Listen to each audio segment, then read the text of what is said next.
So you've been out foraging and now you have a large haul of fiddlehead ferns, or maybe it's ramps or wild asparagus. The process for freezing them will be the same. And today we're going to go over that process so you'll know what to do with your wonderful, bountiful harvest. So enjoy. Please remember to like and subscribe. And here we go.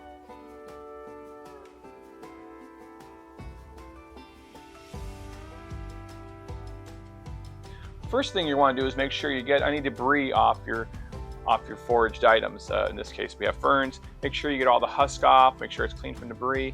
After you get that off, you're going to give it a light rinsing, but clean it beforehand. Next thing you do is you're going to want to blanch it. Boil in boiling water, anywhere from 15 seconds to 2 minutes, depending on what the recipe calls for and what item you're blanching. But for these ferns, I did about a minute. Next comes the ice bath. And you want to cool it off as quickly as possible to end the cooking process. Put ice in there. Of course, now if you have a lot of stuff, a lot of fiddleheads, you're gonna have a lot more ice in there. And run some cold water on top so you can handle them and get them ready for the freezing process. Put them in the freezer on a flat pan, or in this case a plate, since I only have about 12 of them, and for about 20-30 minutes, maybe 40 minutes. When they come out, they're ready for freezing. I get a little shake. You can see they're solid. They're frozen there.